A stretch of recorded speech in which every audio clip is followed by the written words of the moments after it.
Cool, and thanks so much to Bill and Hannah for setting up what I think is going to be an amazing panel. Very excited to talk about China's AI ecosystem. Excited and honored to be a part of a dynamite panel of experts here. First, we have Chris McGuire.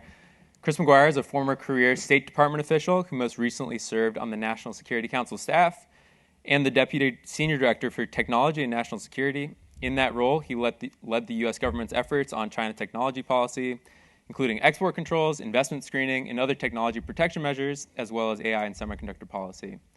Before leaving government earlier this year, Chris was the senior advisor in the State Department's office of the Special Envoy for Critical and Emerging Technologies. He's also served as the senior advisor in the White House Office of Science and Technology Policy, the Director for Research and Analysis on the National Security Commission on Artificial Intelligence, and Special Assistant to the Chairman of the Joint Chiefs of Staff at the DoD. He holds degrees from Pomona and Harvard. Helen Toner is the Executive Director at Georgetown University CSET. She previously worked as a Senior Research Analyst at Open Philanthropy, where she advised policymakers and grant makers on AI policy and strategy. She lived in Beijing, where she studied the Chinese AI ecosystem as a research affiliate at the Oxford University Center for the Governance of AI, MA from Georgetown, BS in Chemical Engineering from Melbourne University. And then Kyle Chan is a postdoctoral research associate in the sociology department at Princeton University, where he's affiliated with the China Center and the MS Chadha Center for Global Industry, India. He is also an adjunct researcher at the RAND Corporation, focuses on industrial policy, clean technology, infrastructure and development, regional focus on China and India. Currently writing a book on China's industrial policy, holds a PhD from Princeton, master's degree from the London School of Economics, and a BA from the University of Chicago. So very accredited here. So yeah, I think Hannah and Bill did a great job setting up this discussion. I think we also saw from the earlier panel on military modernization that really underscored the kind of stakes of AI competition here. I thought we could start with a bit of scene setting. We're 3 years to the day of the announcement of the Biden administration's export controls on semiconductors.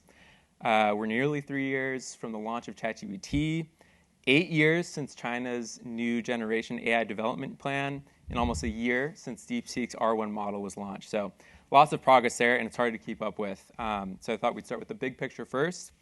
I'd love to hear each of your takes on the main differences between China and the United States AI development ecosystems.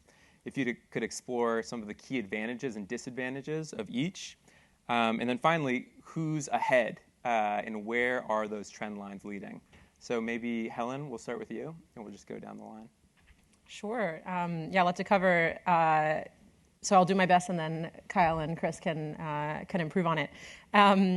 So advantages and disadvantages, I think there are some obvious ones that come to mind for the US versus the Chinese ecosystem. The big one is the different role that the state plays, of course. So China, looking at AI, coming into AI as a technology, they're coming in with a built-up ecosystem and infrastructure inside government of how to regulate technology. And of course, that's a very content-focused set of regulatory guardrails. So they're used to, they have managed to, in Bill Clinton's words, nail Jell-O to the wall and actually successfully control their internet ecosystem.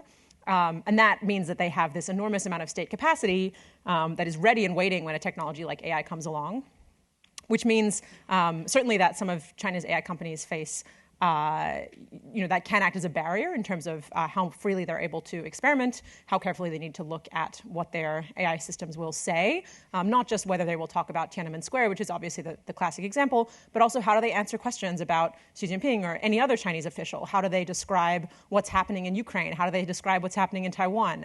How do they talk about economics, democracy, many, many topics that are potentially sensitive? At the same time, the companies, especially the major tech companies, also have well-established infrastructure internally to manage those kind of content challenges. So, of course, large language models do pose new challenges there, but they also have some of the experience and some of the talent they need to keep an eye on that. In terms of advantages provided, it'll be interesting to maybe dig in later in the panel to advantages for the large language model ecosystem. A huge area where there's been advantages is for companies that can help with surveillance and other, applications that are advantageous to the CCP. So, there are really Chinese champions in face recognition, speech recognition, also other things like gait recognition, crowd segmentation that have received, access to enormous data sets, where in the US there's been much more sort of hesitant progress in those spaces. Maybe so that I don't just keep monologuing for the whole panel, I'll pause there and let others chime in. Yeah, I'll add to Helen's great points. I think China, at least Beijing policymakers, see AI more like they see the internet or maybe computers as general purpose technologies, but maybe not something that is completely unprecedented and that could possibly upend human existence as we know it.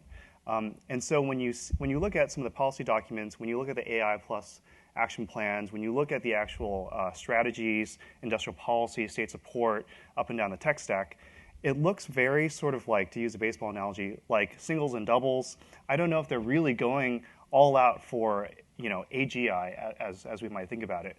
And instead, you see a lot of it is about sort of improving, upgrading, and indeed in many cases transforming aspects of the economy, of society, of the military, and of governance that they try to use the internet to transform and change. So they even now still talk about, applying AI to manufacturing, applying AI to infrastructure, smart cities, applying AI to even agricultural tools, as well as education, healthcare. So what's striking to me, and maybe you can find some analogous American companies doing similar things, but what's striking to me is just this very heavy emphasis on not just all-out pursuit of frontier models that will sort of be complete game changers on their own, but trying to build out sort of the full tech stack, especially on applications and especially physical applications. Tying in with a long focus, if not obsession, with the so-called real economy versus, this also even kind of showed up in their initial sort of skepticism about generative AI. What is the point of this? It seemed more like a risk than a plus. That changed over time, but I think there's still this question about how to make AI useful for broader economic development and military modernization. Yeah, so I'd say, to go back to your question of just how would you assess where they are literally? I mean, without putting too fine a point on it, I would say our lead is probably in the months but not years realm. I think we could all generally agree on that, and I think that's not surprising. I think that generally we're not at a point where either side faces structural constraints in developing the most advanced models. And this is just looking at the frontier model front, which is when we're talking about the kind of where we are on the most advanced models on leadership. But we're talking the models that are out today are in the tens of millions, hundreds of millions of dollars to produce. But we're obviously they're not quite the models that are the billions of dollars, tens of billions of dollars to produce. But it's very obvious that we're going there, right? I mean, like AI data center construction is almost like single-handedly propping up the U.S. economy certainly, and maybe even the global economy. I mean, there's so much funding going into this because that's where it's going, and that's where it could change potentially depending on choices that we make and what they do. But that's how I'd characterize where it is. I think it's important, though, to look through kind of the AI stack and just think about where are our structural advantages and their structural advantages. I mean, if you think about it in terms of talent, data, algorithms, hardware, and then maybe applications, and kind of cross-compare across each, I think that talent is more or less a wash. I think maybe we have a little bit of an edge on the very top end in terms of the best universities. On the other hand, look, there's amazing engineers in China. They have really, really good people, and they also have 4 times as many as us.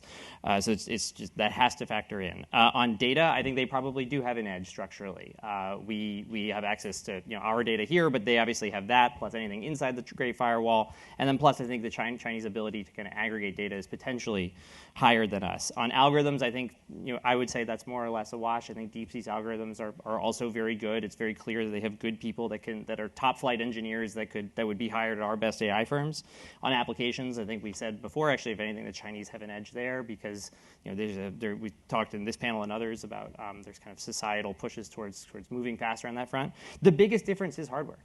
Right? It is the biggest difference in the whole competition, and that's where we have an enormous advantage. And obviously, we can talk through this, but the differences between U.S. chips in terms of quality and quantity and Chinese chips and the availability, it is by far the biggest area in the AI stack where one side has the biggest edge over the other one, and it's also we're very lucky that it's ours.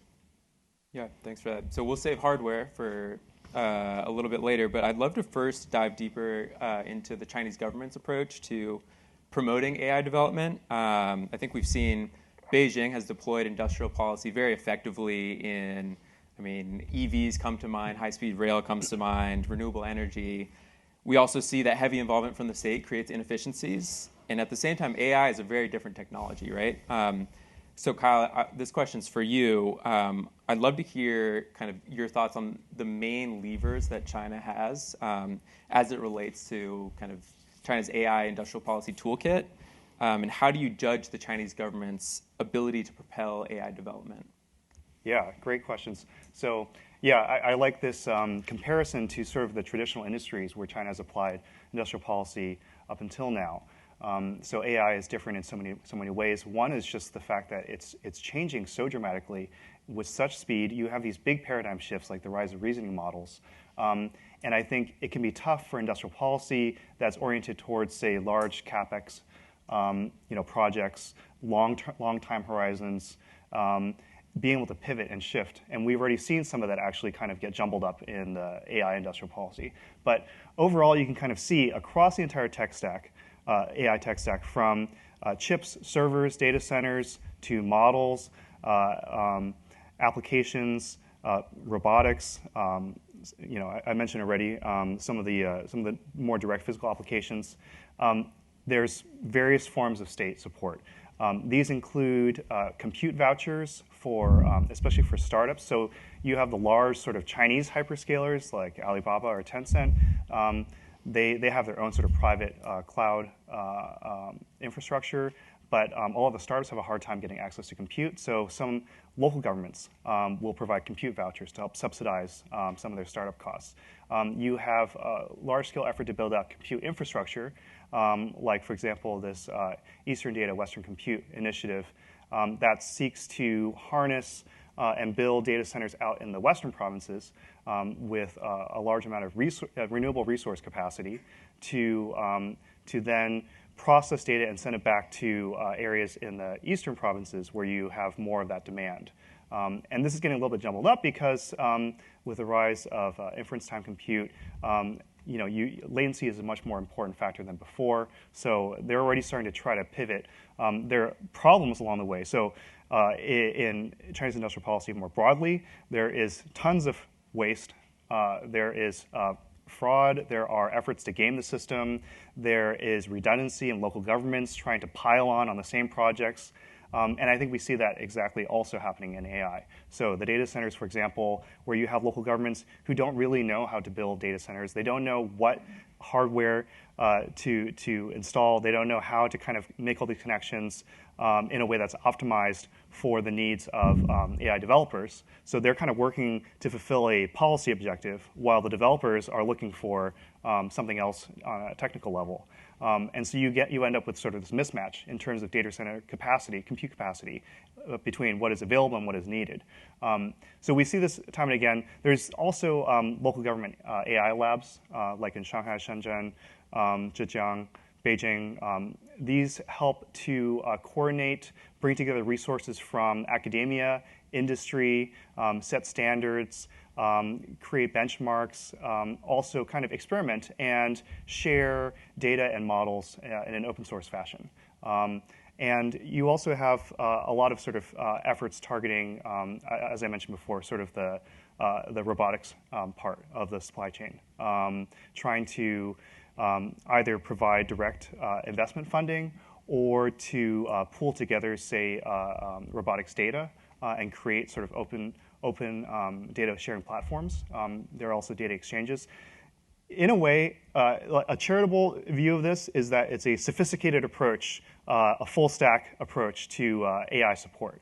A less charitable view is they don't know what they're doing.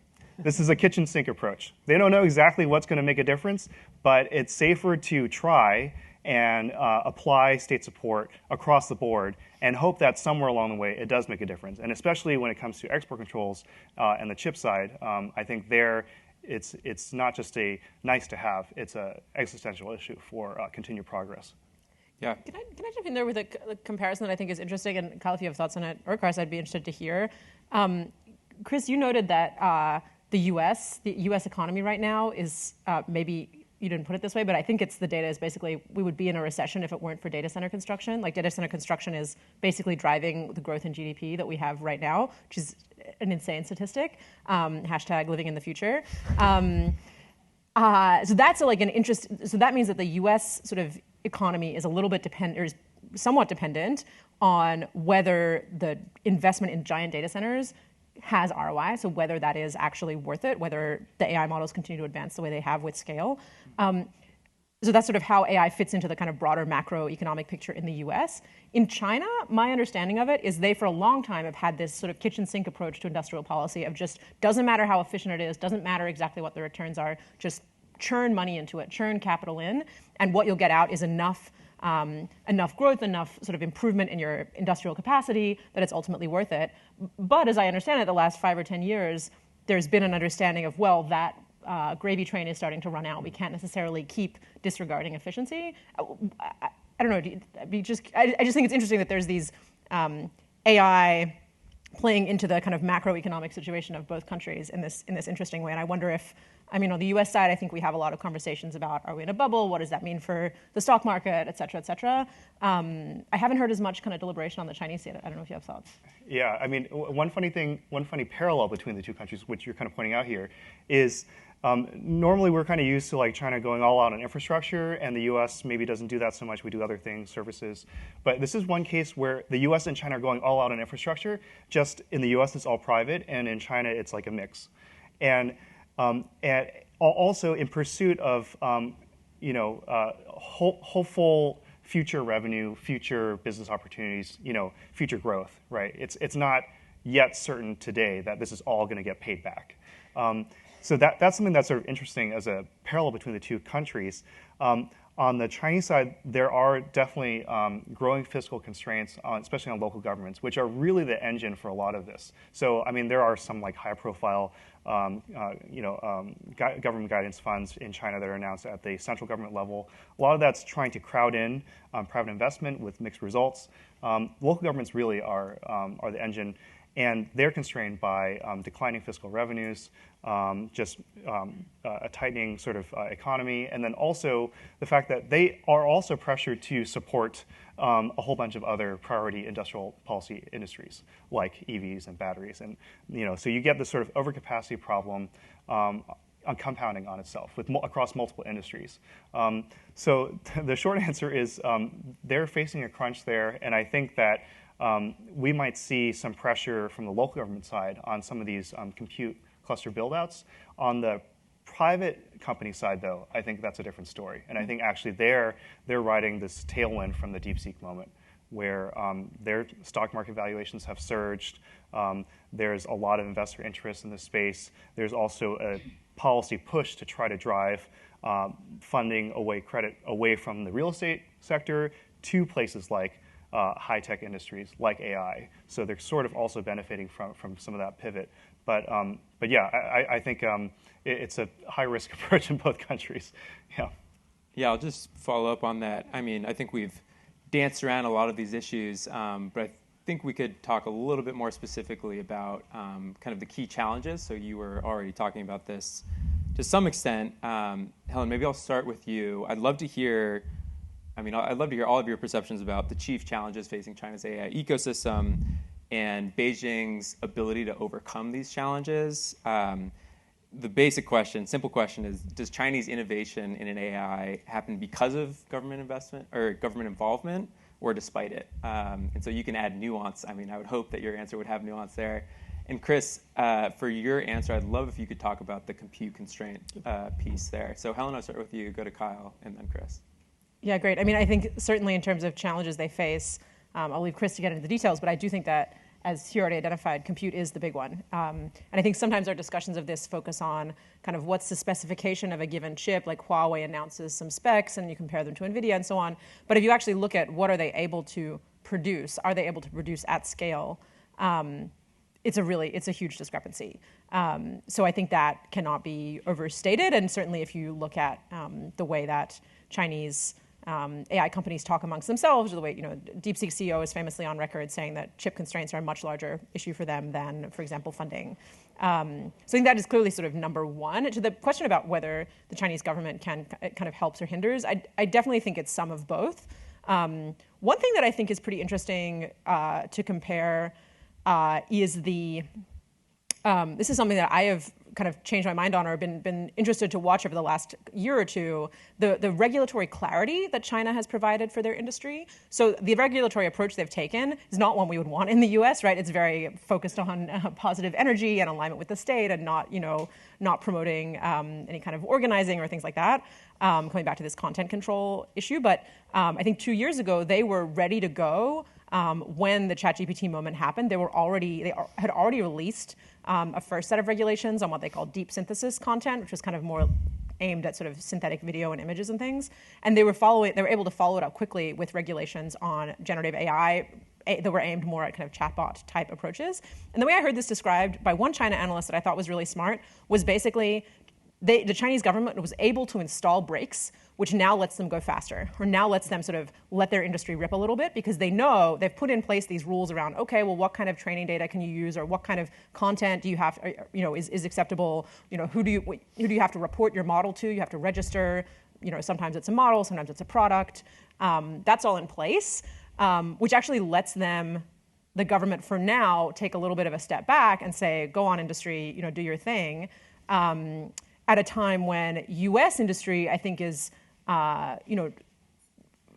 close to completely unconstrained. That's not totally true, but very few AI-specific constraints on what U.S. industry is doing, which lets them be more unconstrained in some ways, but also means they don't necessarily have the same clarity, or when things happen, like we're in the midst of a sort of mini crisis about chatbots and mental health, for example, there just isn't really kind of guidance or guardrails for them to look to. It's a little bit more of a Wild West. So that's kind of an interesting angle. Again, my point here is not we should have a regulatory regime like the Chinese do, because we have very different system, very different values. But I just think from the perspective of kind of guardrails and clarity, it's interesting.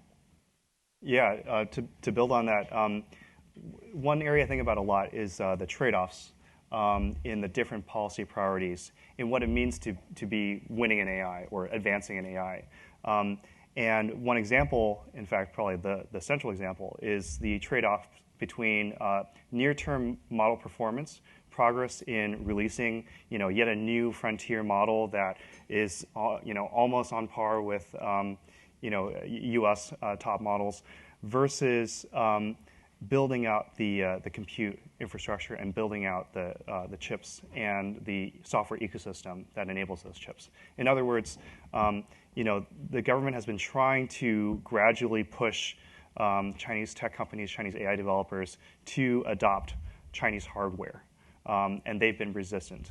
They love NVIDIA chips. They love American platforms in many cases because those are global platforms. You're talking about even things like GitHub, right? They are globally dominant. They're widely used. They have the deepest software libraries. They have the broadest ecosystems. And so Chinese developers are generally kind of reluctant.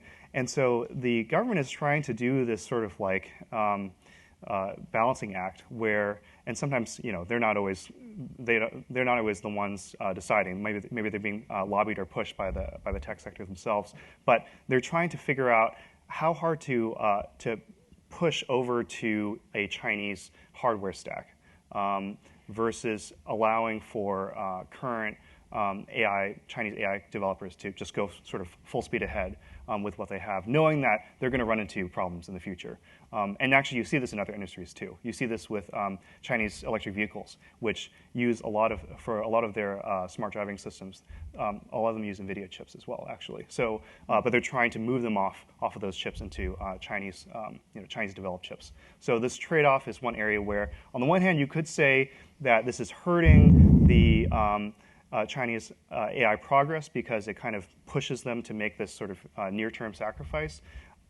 Another way to see it is that they're trying to, adjudicate between these or balance across these different goals.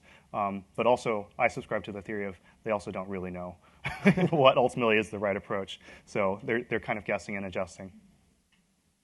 Yeah, Chris. Yeah, so I'd say, look, their number one constraints, I think, Helen touched on access to compute. I completely agree with everything she said. And that I think the comments from the DeepSeek CEO make that clear. I think even the Chinese premier has made this clear, that compute is their number one constraint. We should also note that actually compute is probably our number one constraint as well. I think OpenAI has been saying publicly that they're very compute constrained. And the reason for that is that there's just a voracious demand for compute, and every single company is eating it up, both to train and to operate AI models due to test time compute becoming such a large consumer of the percentage of overall AI compute. Which in net probably actually benefits the United States because it means that you need large amounts of compute, not just to develop, but also to run the models, where if that's our area of advantage, that's actually net good. The other thing I'd say, though, is that their biggest constraint is their ability to indigenize AI chip production. And I think this gets to really some of the key questions here, and also many of the key observations that Representative Molinar discussed in his comments and that are also highlighted in the report today. And I'd say that I think it's very clear that right now China's not able to fill their domestic demand with Chinese chips. I mean, we could debate the numbers. There's lots of debates about the numbers, but you don't even have to get into a debate about the numbers to make that statement true, right? Commerce Department says 200,000. Maybe it's like several more 100,000. Maybe it's a little more. Like, they're in the realm of 1% to 2% at the low end, and then even on the higher end estimates, you're in maybe like 5 to 10% of U.S. compute production. Like, it just substantially lags the United States. That's the baseline where they're starting at. The other thing is actually, I think there's a recent development last week where Huawei released their AI chip roadmap. Maybe it was 2 weeks ago. I've lost track of time. Was interesting because it shows that there's two functions of how good how much compute you can produce. It's how many chips you can produce and how good those chips are, right? And Huawei actually mapped out what the specs were of their best AI chips between now and 2028. And they didn't get that much better. It was really interesting. I mean, if you compare the Huawei roadmap with the NVIDIA roadmap, Huawei's chip between now and 2027, so the chip they'll use in 2028, bear with me on the math for a minute, is going to be around, it's about as good as their best their best chip today. It's a little bit better. So it more or less actually flatlines in terms of processing capability. NVIDIA's chip in 2028, based on their roadmap, will be 26 times better than the best Huawei chip. So the gap between US chips and Chinese chips on quality is big right now. It's probably in a 3 to 4x, and that's just taking the paper numbers and not actually accounting for real world performance differences, which are likely substantial. But this is expanding dramatically. And the reason for that is because the SME controls, while they absolutely have loopholes, have been effective because China's not moving to more advanced nodes. They're probably stuck at the 7 nanometer node. Maybe they can eke out some 5 nanometer, but at really low yields where it's not going to be commercially significant. So that means that the reason China can't get that much better is they're just trying to get to do slightly better chips on the same node, but they're not actually advancing in process technology in the way that our chips are. So it's a really big advantage. And we're starting from that point. And on top of that, for them to kind of equal our production numbers in terms of aggregate compute, they would need to scale out their production to just unbelievably large levels. It's probably hundreds of thousands of percentage points. And crucially, all of that expansion is reliant on, as the representative pointed out, U.S. tooling.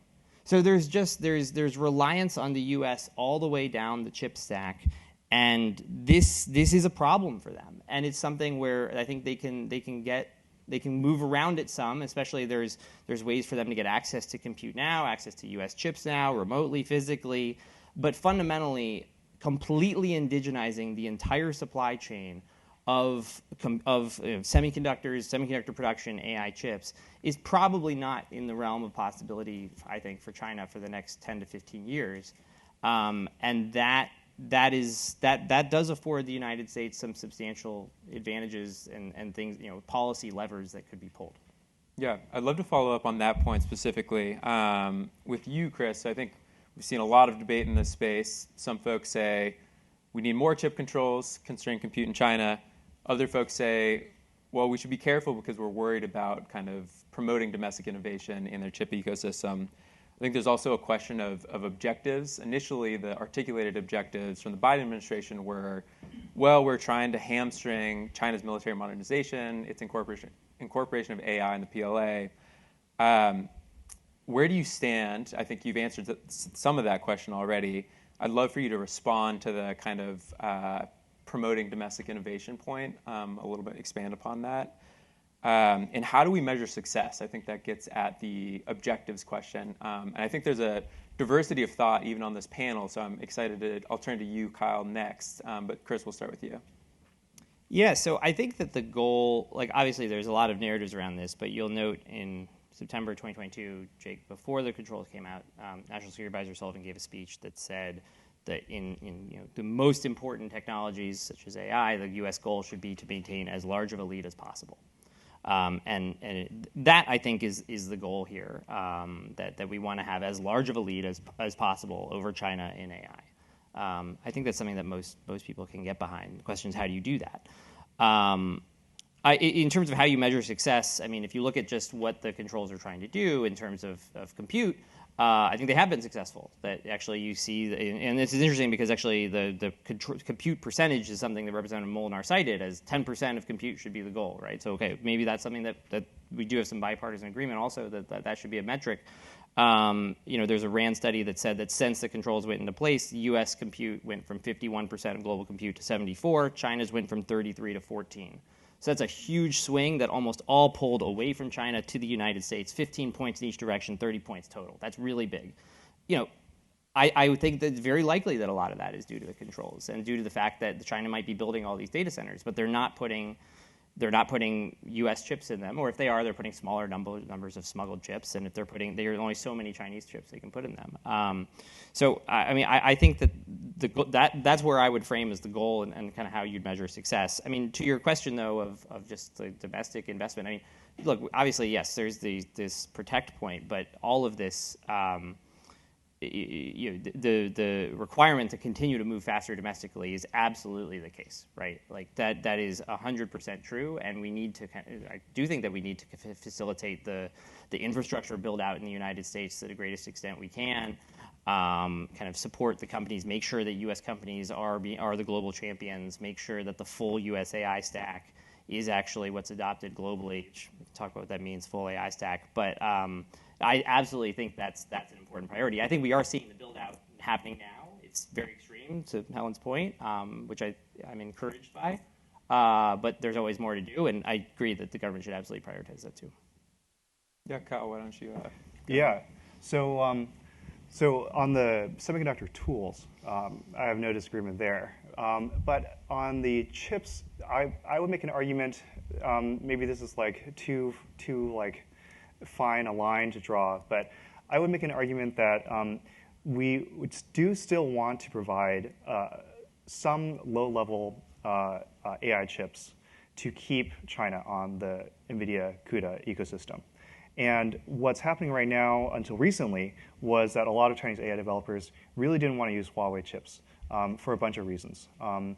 The main reason is that the CAN, Huawei's equivalent of CUDA, the CAN ecosystem was very immature. The hardware was also very unreliable. And it would have been a huge sort of transition cost for these Chinese developers to make the shift over, to refactor their code, and to make this bet on a new hardware platform. And they were very reluctant to do that. On top of the fact that some of them are actually competitors, right? Alibaba has its own ASICs.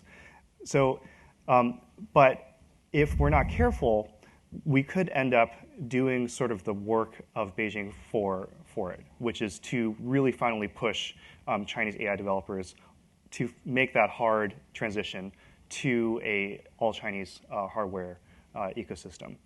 And there's also questions about sort of temporal trade-offs, right? Whether you think that it is the current inference capabilities today of the models that are worrying, maybe that's your view. I'm especially worried. I'm maybe somewhat worried about that, but I'm actually much more worried about the next 5 to 10 years and what is coming down the pipeline. And I think that if we support China's chip development by sort of creating this closed loop of hardware and software, all Chinese, sort of like creating this sort of fully indigenized Chinese AI tech stack, that will come back to bite us in a couple years' time, when we not only don't have any more tools to use to slow down their progress, but now they have potentially an alternative to compete globally. Now, there are issues coming back to the tool export controls, which will constrain China's capabilities of producing the underlying chips. And to the extent that they're trying to make up for that by creating these nodes, these so-called super nodes, where they're combining a lot of chips, making up through quantity what they lack in quality, the individual chip level. So a lot of that remains to be seen. But I do worry about sort of completing the puzzle for them, and the price that we would pay, in the medium to long term. Yeah, you want to respond to that? Just one thing, sorry. You on your domestic innovation point, I responded on our side, but just on the Chinese side to hit a point on it. I mean, I think there are debates about this, and I think, look, I will say, when we looked at this in the White House in 2022, our assessment was that the pedal was on the floor on indigenization, and that the Chinese were never going to accept being reliant on US and Western technology for something that was as important as AI. I believe that is still the case. But actually, I would say, even if you're not sure if that's the case or not, I think, or if you were not sure if that was the case or not then, I think now it is very clear that there's no putting the toothpaste back in the tube. Like, regardless of your assessment of the controls before, I think the fact that we did fire these bullets and we did make this declaration that, like, we are going to use this as a tool to cut China off from our access to technologies on this area that we think is really important. The argument that China will accept being reliant on us for this technology both flies in the face of kind of strategic logic and also history of every single other technology and instance that they've kind of tried to indigenize for exactly because they don't like being in that place. Yeah, no, that's really interesting. Helen, I'll let you answer on any of that. I'd also love to hear your thoughts about how you'd characterize the Trump administration's approach to AI competition thus far. And I mean, this might dovetail with the previous conversation, but what do you think the administration should be doing differently? I'm also going to move to audience questions after this, so please submit via Slido. We're already getting quite a few questions, so yeah, Helen. Yeah, I mean, I think the administration's approach to China and AI has been somewhat dynamic, so somewhat hard to pin down. I think it's not the only issue where there seem to be a number of different factions potentially inside the administration that have quite different perspectives, and then depending on the decision, depending on the day, sometimes it goes one way, sometimes it goes another. I think something that would be really good to try and dig into and nail down more is if we are going to be making these big moves in export control, putting on export controls, taking off export controls, other strategic decisions, selling huge amounts of chips to Gulf countries, just really trying to hash out what is sort of the theory of victory there, or what is as we were just talking about, what does success look like?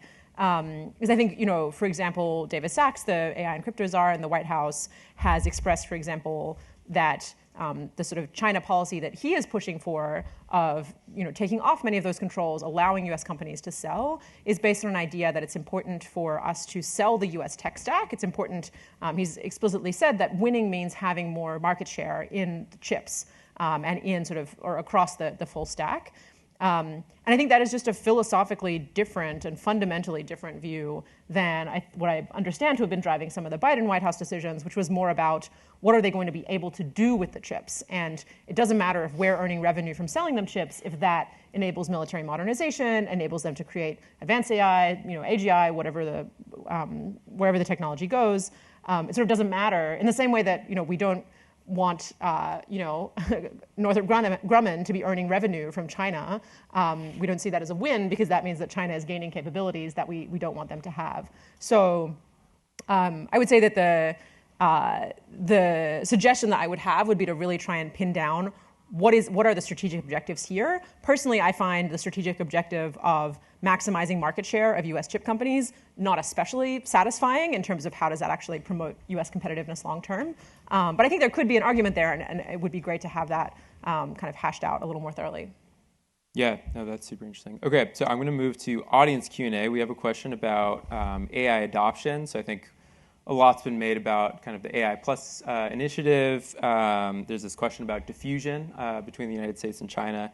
Can you explain the similarities and differences in China's approach to AI adoption rather than frontier model development compared to the United States? And I think it'd be really interesting to touch on the question of open source as well. I think we've seen from kind of China's frontier AI labs an emphasis on open source AI. So maybe, do you want to take that question first, or? Sure, I can maybe take a stab at the open source, and then if you want to jump on diffusion. The open source conversation has been really interesting. I think there's been kind of two elements of that playing out at the same time. One is if you are a follower, then the downsides of open sourcing your model are just not there. So if you're a leader, if you're really pushing the frontier of AI, then there's sort of upside and downside to open sourcing your model. Upside, you get maybe some sort of soft power, some goodwill. Maybe you can better attract talent. But downside, all of your competitors can catch up to you much faster. If you're in the following position, the downside doesn't really matter because you're already behind. And so the fact that China has been in this kind of fast follower position with frontier models means that it's sort of a pretty easy call for many of them to open source their models. But then there is the other side of it, which is both from sort of a general goodwill, soft power perspective, that means that they're getting the benefits of open sourcing their models, which both in the sort of scientific community helps them recruit talent, show what they can do, but also is promising for potential users who want to be able to have the model fully in-house. So whether it's a government application that wants to have it fully on-premise, or other industries that don't want to be doing API calls with an external company. So there's both kind of these soft power and also tangible benefits to open source. And I think what we've seen so far is that the kind of willingness and speed with which Chinese companies are open sourcing their models is creating more pressure on American competitors to have something to offer. And personally, I think the right approach for US companies is not to necessarily open source their very best models, but to be trying to compete in that open market that is slightly behind the frontier. I think that way you can kind of get some of the benefits with fewer of the costs. But there's, of course, nuance there around, well, how far behind the frontier are we talking, and how much additional sort of effort and computing time does it take to develop a separate model? So it's not totally straightforward, but it's been interesting to watch that space evolve. Yeah, I'll just add that, in addition to sort of using this open source framework to try to promote model adoption and diffusion, like in general, there's just been a much more sort of sector-by-sector approach to trying to increase adoption. Some of this is actually pushed by onto the state-owned enterprises themselves, for example, as a conduit for increasing adoption. Some of this is through, as I mentioned earlier, government services, local governments trying to infuse their sort of like online platforms with some AI capabilities. There's also efforts to, do a lot more on education related to AI. It's not clear whether these all really will make the difference. Honestly, I think in some ways, probably one of the things that mattered the most was just the enthusiasm around the DeepSeek moment. And you just saw, like, after that, a wave of DeepSeek integration, enthusiasm in a whole bunch of different companies that were able to. And then here's where the open source part plays in, able to very quickly incorporate DeepSeek's model into whatever service they were offering. And now we're seeing this actually with Alibaba's Qwen series. So yeah, I'm not sure actually what really moves the needle, but I can tell you that so many Chinese apps now will give you AI something, whether or not you want it, and you might be trying to like find the nearest coffee shop with Gaode Maps or something, or one of the Chinese map apps, and it will tell you a whole thing about coffee in China, and you don't really want that. but they're clearly like trying to push the AI adoption across the board. Yeah. Chris, anything to add? Okay, so where you can add is we're getting a ton of questions on chips here. So would love to hear your take on China's recent ban on specific NVIDIA chips. Is that just rhetoric, or is that something we should be paying attention to? And then I think this gets to the kind of how applicable is the lessons learned from China's industrial policy to AI and semiconductors. Will we see a similar ramp up in the production capabilities for Chinese chips, the same way we saw BYD and name your favorite EV company catch up in EVs? And I'll stop there. So maybe Chris, I'll give that question to you first. Sure. No, I think what's going on with the NVIDIA chip ban is interesting. I think some of this is just a negotiating tactic, right? Obviously, the U.S. administration has been clear. Okay, we've cut this deal with NVIDIA and AMD, legal questions aside, like that's our preferred policy approach. And I think the Chinese have kind of turned the tables on us a bit and said, oh, okay, well, if you are so interested in selling us AI chips, then we want your best AI chips, and we're not going to settle for second best. We're gonna. This is now something you want, so we're going to hold it hostage, which is a little bit of a. I mean, I think that is very consistent with their negotiating tactics and posture generally. So in some ways, it's not surprising, but obviously, in the context of this particular debate, where for so long this was like something that we would never give them at all, and now it's been turned, is just interesting. So I think that is probably the most likely factor. I mean, if you talk with the companies, right? If you go talk with ByteDance or Baidu or Tencent or Alibaba, and you ask them, do you want NVIDIA chips? They're going to say yes. Right, they're going to say yes. So there's clearly a need and a demand there. Look, it's also possible that I do have big questions about what the Chinese government actually thinks their indigenous production capabilities are. There's questions about what their indigenous production capabilities are that are super important. And then on top of that, there's a question of what they think their indigenous production capabilities are. And those could be the same, or there could be a perception gap. I'm very pessimistic on China's ability to meet its domestic demand for chips with indigenously produced chips, even in an extreme build-out scenario, just because they're missing so many exponentials, right? They're missing the exponentials on kind of the chip quality. I don't think that they're going to be able to build out on quantity. And then also you have the compute exponential that for models that are increasing. So it's just they're really running uphill on it. But I don't know if that's what people are briefing up to Xi Jinping, and that might be informing their negotiating stance. But this gets to the second question of, will we see a similar ramp on the production of chips? Well, we certainly won't in terms of aggregate quality. And I think on some things like EVs or like 5G, you have seen the Chinese commoditize a product and be able to offer both a cheaper version, but also a very good quality version, if not the best version in the world in quality. And that is what really kind of that is what has enabled like very strong market dominance in those areas. I don't think that we're going to see that here because they're not going to be able to compete on quality. And the only question is, are they going to massively be able to ramp capacity to the point that Kyle made, to the point where they basically just like very, very large numbers of inferior chips. And the build out that's necessary for that, I think, is it gets into so many. There's a lot of variables, but it would probably require something on the order of them building all of TSMC across every single node and every single production, every single chip that TSMC produces in the entire world, which is about 17 million wafers a year. They would probably need just that devoted for just Ascend AI chip production. Like it's that level of build out that you need to compete at the given the quality difference gap, which I think is quite difficult. And all of that also is reliant on continued access to U.S. tools. But I would say there's big unknowns here in terms of what the U.S. policy approach will be on both chips and on tools.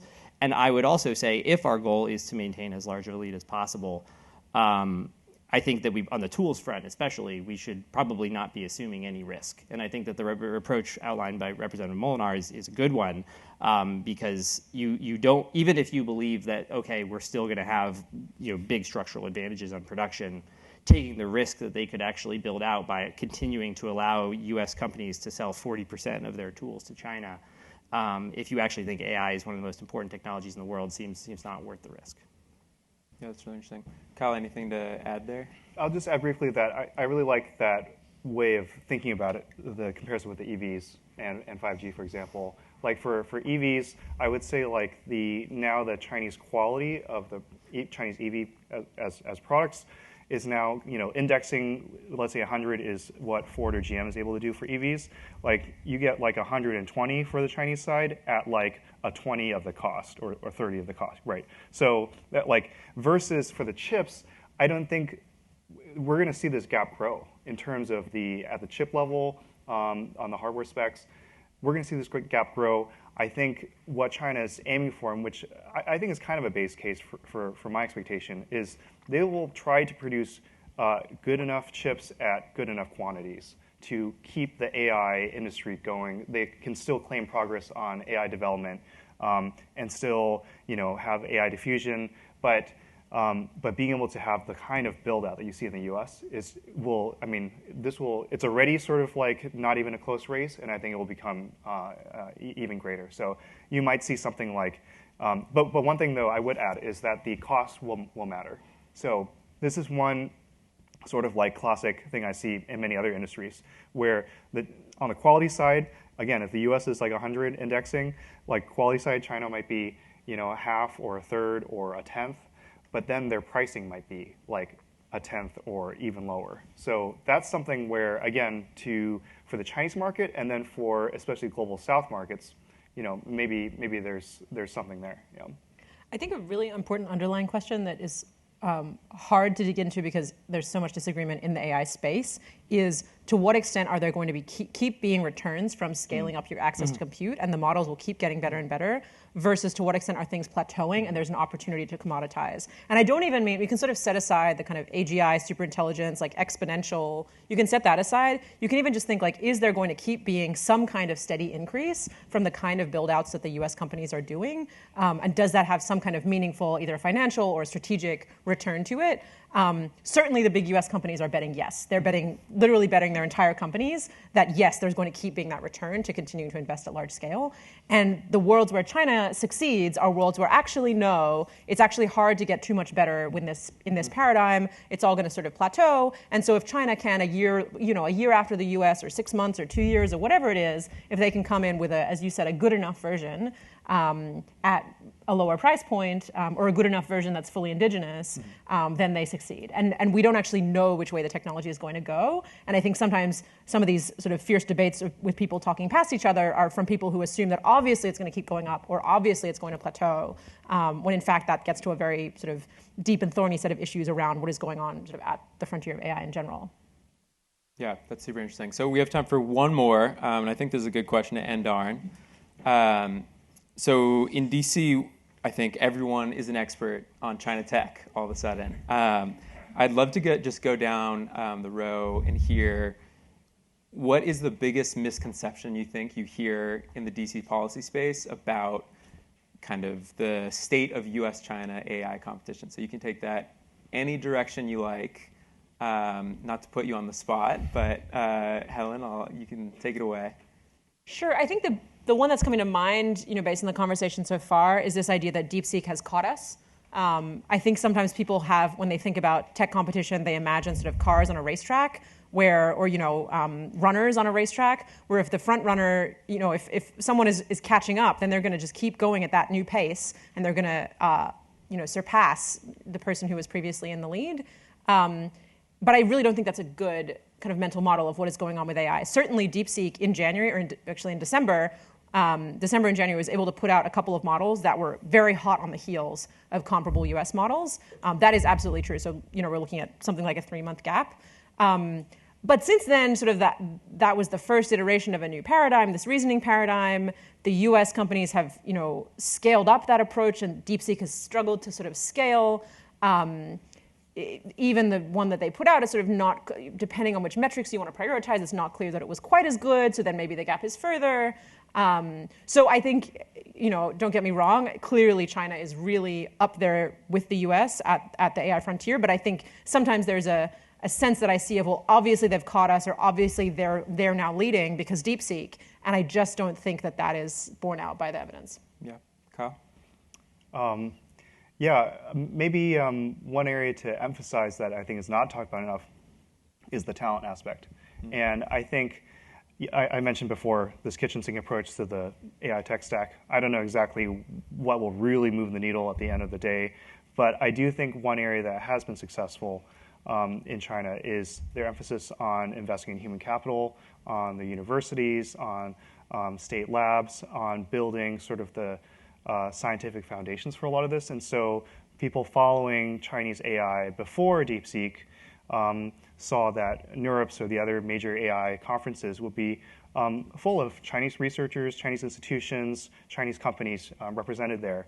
And I think that's something that we should think very hard about here at home, about how we can really support that kind of, and we have it too, right? So I think this is one where it's a wash, but I think there should be even more focus on how do we build talent here, how do we bring talent here, and how do we, have all of that contributing to an American AI ecosystem. I think that's talked about sometimes, but not enough. Mm-hmm. Chris? I'll cheat and say two. One is just on the chips point, which I won't belabor because we've hit it a lot. But the idea that China is achieving parity in semiconductors, or that this is a technology that will be the same as they can commoditize in the way they've commoditized others. I do think is a misconception. This is the most complicated supply chain in the world. It's the result of 70 years of global innovation. The companies involved in it: NVIDIA, TSMC, ASML, Applied Materials, KLA, Lam, TEL. These are amazing, amazing companies that are doing like almost magical things. And to just say that China can snap their fingers and indigenize things because they've indigenized other things in the past actually might ignore that this might be the single hardest thing in the world for them. It probably is the single hardest thing in the world for them to indigenize. So just because it's happened in other things doesn't necessarily mean it will happen here. The second thing just to hit that we haven't talked about at all but is important, I think that there's a conception here that's taken hold since May that the U.S. really has no leverage anymore over China, especially in the tech space, particularly because of the rare earth actions that the Chinese took against us, and that kind of dominates, and therefore the United States has no ability to kind of shape the policy space because we're just too constrained by the possibility they might cut us off from rare earths. And look, obviously that is a bullet that they have. But I think it fundamentally ignores the many, many advantages that the United States has and the many ways that China is very reliant on the United States, including many very major Chinese companies are reliant on the United States. Like our car companies are reliant on Chinese magnets. Okay, that's true. BYD is reliant on chips from TSMC as well. Right? So our technology advantages actually seep through their entire ecosystem, and they know that. And I think we should be recognizing the fact that they know that and using that in the policy space to try to deter future action like that, that will give us more space to maneuver to take the actions that we have to take for our national security. Yeah, thanks. So I think that's a great place to end, a little positivity, optimism. Thanks to our panelists, to Chairman Molinar and his staff, and to all of you for being here today. I know I've found these discussions really interesting. I hope you have as well. We have a reception starting right after this, so we hope you can join. It'll be in the back. As Emmy mentioned at the start of the day, we're deeply grateful to the generosity of those who support CSET's work, including members of the CSET Forum. The CSET Forum is a membership program for companies and individuals who want to stay engaged with CSET's research and support our mission. If you'd like to learn more, please find any CSETer, and they'll point you in the right direction. And finally, a big thank you to everyone at CSET and at Georgetown for making this event possible. It's been a team effort, so appreciate that. And thanks again for joining us. We look forward to seeing you at future CSET events.